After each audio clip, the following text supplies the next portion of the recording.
Assalamualaikum warahmatullahi wabarakatuh. Halo teman-teman, gimana kabarnya nih? Semoga dalam keadaan sehat walafiat ya. Amin. Sebelumnya, perkenalkan kami dari kelompok 6 akan mempresentasikan mengenai bab 13, 14, dan 15 dalam buku bimbingan konseling di sekolah karya Dr. Ahmad Susanto MPD. Nah, sebelumnya, perkenalkan saya Rizky Nurfadila sebagai moderator dan bersama rekan saya ada Ratna Dewi Anggraini, ada Agnia Nadira Yulisa Putri, dan ada Faizal Septiono. Nah, berikut akan dijelaskan oleh rekan-rekan saya. Yuk langsung saja kita simak videonya. Check it out! Bab 13, Bimbingan dan Konseling untuk Mereduksi Kecemasan Akademik Siswa. A. Pengertian kecemasan. Menurut Craig dalam Eliot, yang menjelaskan bahwa kecemasan sebagai suatu perasaan tidak tenang, rasa khawatir, atau ketakutan terhadap sesuatu yang tidak jelas atau tidak diketahui. Berdasarkan responnya, kecemasan dapat dibedakan menjadi dua macam, yaitu yang pertama, state anxiety adalah kecemasan yang bersifat temporer atau timbul pada situasi tertentu dan terhadap sesuatu yang spesifik. Yang kedua, trait anxiety adalah sensasi kecemasan yang bersifat umum dan tidak mengarah pada sesuatu yang spesifik. B. Pengertian kecemasan akademik. Kecemasan akademik merupakan salah satu permasalahan dalam dunia pendidikan. Secara istilah, definisi kecemasan akademik adalah sebagaimana yang dikemukakan oleh Valiant dan Pajares, bahwa kecemasan akademik adalah perasaan tegang dan ketakutan pada sesuatu yang akan terjadi. Perasaan tersebut mengganggu dalam pelaksanaan tugas dan aktivitas yang beragam dalam situasi akademik. C. Gejala kecemasan akademik. Gejala yang muncul dari adanya kecemasan akademik ini, menurut Ottens, dapat berupa masalah seperti kekurangan kemampuan belajar, kemampuan terbatas, persiapan yang tidak memadai, pilihan kurikulum yang tidak tepat, dan masalah pribadi dapat membawa banyak gejala kecemasan akademik. D. Karakteristik kecemasan akademik. Menurut Ottens, karakteristik kecemasan akademik dibagi menjadi 4 macam, yaitu pola kecemasan yang menimbulkan aktivitas mental, perhatian yang menunjukkan arah yang salah, distres secara fisik, dan perilaku yang kurang tepat. E. Sumber dan komponen kecemasan akademik. Sumber kecemasan akademik sebagaimana dikemukakan oleh Divide dan Kyle dalam Ottens, yaitu yang pertama, reputasi akademik, yang kedua, pendapat tentang kompetensi dan kemampuan, yang ketiga, fokus pada pencapaian dari tujuan, dan yang keempat, rasa khawatir akan ketidakpastian. Adapun komponen-komponen kecemasan akademik seperti yang disampaikan oleh Center for Learning and Teaching adalah worry, emotionality, task-generated interference, study skill deficit. F. Bimbingan belajar untuk mereduksi kecemasan belajar. Bimbingan dan konseling berperan penting dalam menangani kecemasan akademik di sekolah. Strategi yang bisa digunakan untuk menangani masalah kecemasan akademik adalah dengan menggunakan pendekatan konseling. Kegiatan konseling untuk mengurangi kecemasan akademik merupakan salah satu tujuan dari layanan bimbingan belajar, yaitu upaya membantu konseli mengatasi kesulitan belajar, mengembangkan cara belajar yang efektif, membantu mereka supaya sukses dalam belajar, dan agar mampu menyesuaikan diri terhadap semua tuntutan pendidikan. Teknik yang digunakan yaitu menggunakan teknik self-affirmation atau afirmasi diri. 14. Bimbingan dan konseling untuk mereduksi perilaku agresif siswa. 1. Pengertian perilaku agresif. Perilaku agresif merupakan segala bentuk perilaku menyakiti orang lain, baik secara fisik maupun psikis, dengan adanya unsur kesengajaan, adanya sasaran, dan bertujuan untuk menyakiti atau menghancurkan seseorang. Ada beberapa bentuk perilaku agresif, antara lain 1. Aggressiveness atau keagresifan, yaitu perilaku agresif yang tampak dalam bentuk fisik seperti berkelahi, menyerang, dan lain-lain. 2. Non-compliance atau melawan perintah, yaitu perilaku agresif yang ditunjukkan dengan keinginan untuk menentang atau tidak mengikuti aturan. 3. Destructiveness atau merusak, yaitu perilaku agresif yang ditunjukkan dengan merusak sesuatu seperti barang baik milik pribadi maupun milik orang lain. 4. Hostility atau permusuhan, yaitu perilaku agresif yang ditunjukkan dengan tindakan permusuhan seperti dendam, bertengkar, dan lain-lain. 2. Penyebab perilaku agresif. A. Intensitas marah seseorang yang sebagian ditentukan oleh taraf frustasi yang menimbulkan marah. B. Kecenderungan untuk mengekspresikan amarah yang pada umumnya ditentukan oleh apa yang dipelajari seseorang tentang agresivitas dan sifat situasi. C. Kadang-kadang kekerasan dilakukan karena alasan lain yang bersifat instrumental. 3. Mereduksi perilaku agresif. Yang dilakukan untuk mereduksi perilaku agresif siswa adalah dengan pemanfaatan teman sebaya, di mana kelompok teman sebaya yang positif memungkinkan siswa merasa diterima, memungkinkan siswa untuk melakukan katarsis, serta memungkinkan siswa menguji nilai-nilai baru dan pandangan-pandangan baru. Bab 15, bimbingan dan konseling untuk mengembangkan akhlak mulia siswa. Yang pertama, ada pengertian akhlak mulia. Apa sih itu akhlak mulia? Secara etimologi, kata akhlak berasal dari bahasa Arab, yaitu khalaqo, yang kata asalnya adalah khalikun, yang berarti beradab, perangai, atau tabiat. Nah, secara terminologi dapat dikatakan sebagai pranata perilaku manusia dalam segala aspek kehidupan. Nah, dalam pengertian umum sendiri, akhlak dapat dipadankan dengan etika atau moral. Nah, secara terminologi menurut Al-Jahiz dalam Al-Misri 2009, dalam halaman 6, akhlak adalah keadaan jiwa seseorang yang selalu mewarnai setiap tindakan dan perbuatannya tanpa pertimbangan lama ataupun keinginan. Nah, jadi dapat disimpulkan, etika atau moral merupakan suatu akhlak atau adab dalam perilaku kehidupan sehari-hari.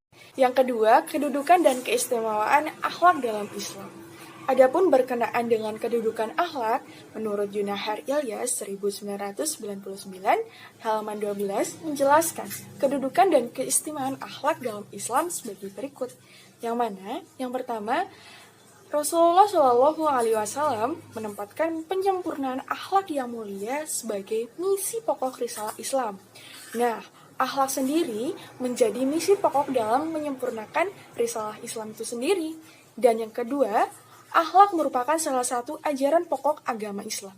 Akhlak yang berarti etika moral dalam Islam menjadi ajaran pokok yang mana mengajarkan kita untuk memiliki akhlak yang baik dan dalam bermuamalah, dalam kehidupan sehari-hari, dalam bersilaturahmi, dalam bermusyawarah, dan lain-lain. Yang C, akhlak yang baik akan memberatkan timbangan kebaikan seseorang nanti pada hari kiamat.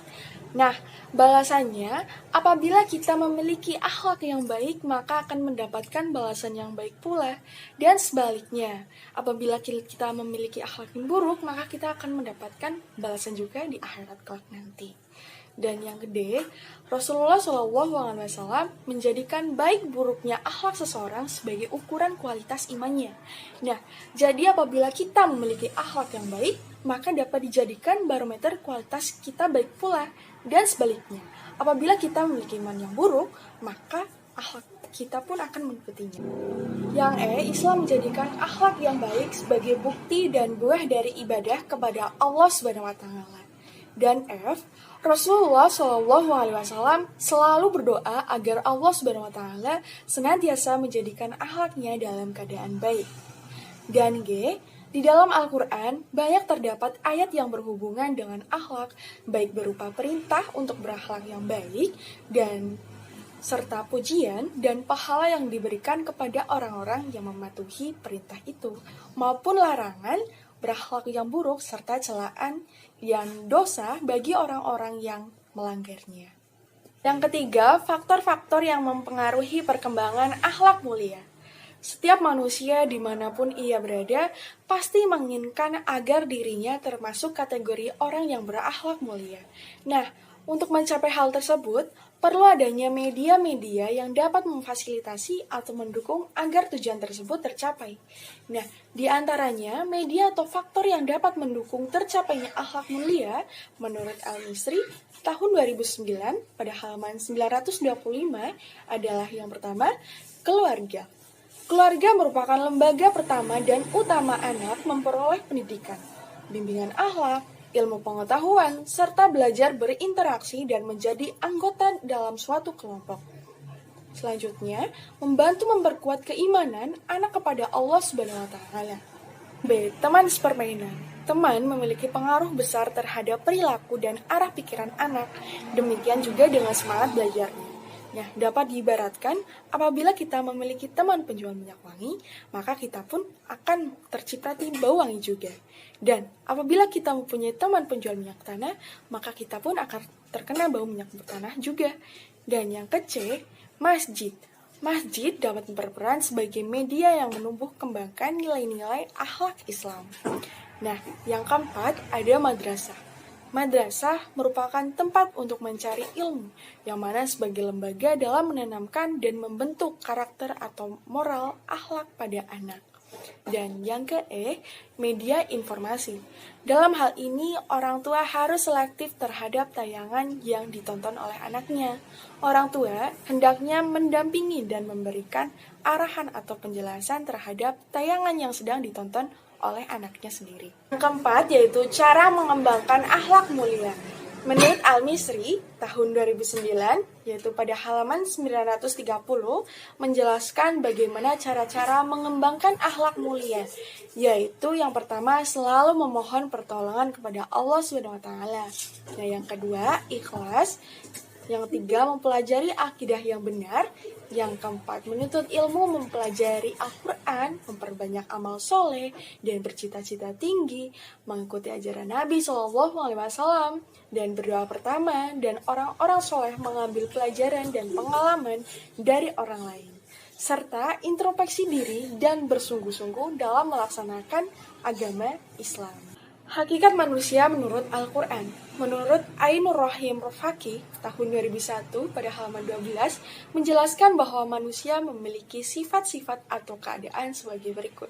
Yang pertama, sebagai makhluk monopluralis. Sebagai makhluk monopluralis, manusia memiliki dua unsur pokok, yaitu unsur jasmani dan unsur rohani. Unsur jasmani meliputi anggota badan, kegiatan fisik, dan unsur rohani meliputi batin. Yang kedua, yaitu manusia memiliki 4 fungsi. Yang pertama, manusia sebagai makhluk Allah.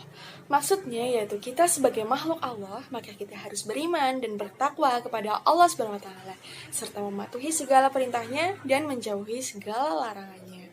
Dan yang kedua, manusia sebagai makhluk individu. Sebagai makhluk individu, berarti pula setiap manusia bertugas memperhatikan dirinya sendiri, segala kepentingannya sendiri, bukan cuma kepentingannya orang lain. Dan yang ketiga, manusia sebagai makhluk sosial. Pada dasarnya, manusia tidak dapat hidup sendirian.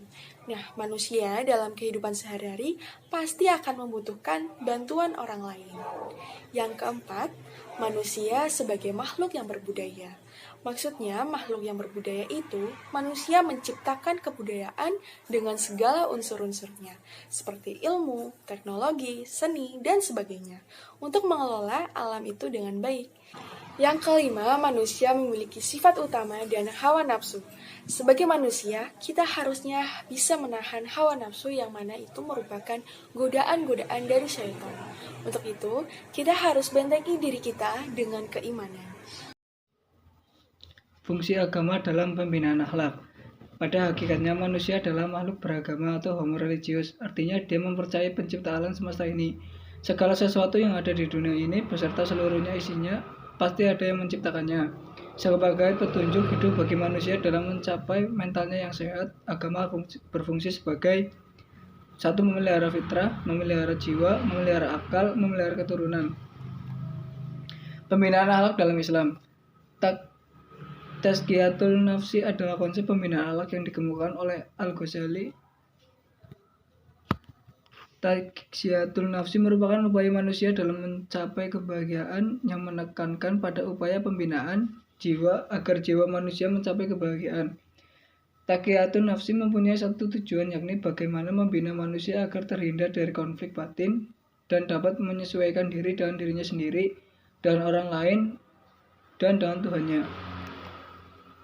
Pembinaan akhlak mulia melalui bimbingan konseling Islam. Perbedaan ciri utama bimbingan konseling Islam dan bimbingan konseling pada umumnya adalah terletak pada ajaran agama Islam sebagai landasan kerjanya. Menurut Tohari 1992, mengartikan bimbingan konseling Islam sebagai suatu proses pemberian bantuan terhadap individu agar menjadi kembali eksistensinya sebagai makhluk Allah Subhanahu wa taala yang seharusnya hidup selaras dengan keturunan dan petunjuk Allah, sehingga dapat mencapai kebahagiaan hidup dunia dan akhirat. Peran agama dalam bidang bimbingan dan konseling akan memberikan warna, arah, susunan hubungan yang tercipta antara klien dan konselor.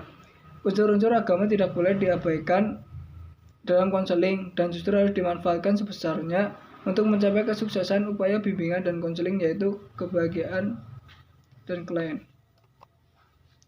Tujuan bimbingan konseling dalam Islam. Secara umum, tujuan bimbingan dan konseling Islam adalah untuk membantu individu mewujudkan dirinya menjadi manusia seutuhnya agar mencapai kebahagiaan hidup di dunia dan di akhirat. Secara khusus, menurut Musnamar 1992, bimbingan dan konseling Islam bertujuan untuk 1. Membantu individu agar tidak menghadapi masalah, 2. Membantu individu mengatasi masalah yang dihadapi, 3. Membantu individu memelihara dan mengembangkan situasi dan kondisi yang baik atau yang telah baik agar tetap baik atau menjadi lebih baik, sehingga tidak akan menjadi sumber masalah bagi dirinya dan orang lain. Metode bimbingan dan konseling Islam. 3 metode dalam bimbingan dan konseling dalam Islam. 1. Metode al-hikmah adalah pedoman, penuntut, dan pembimbing untuk memberi bantuan kepada individu yang sangat membutuhkan pertolongan mendidik. Yang kedua, metode al-mausiyah al-hasanah adalah mengambil bimbingan dan konseling para. Demikian presentasi dari kelompok 6. Jika ada yang kurang jelas, bisa ditanyakan melalui forum di OnClass. Sekian dan terima kasih. Wassalamualaikum warahmatullahi wabarakatuh. Bye-bye.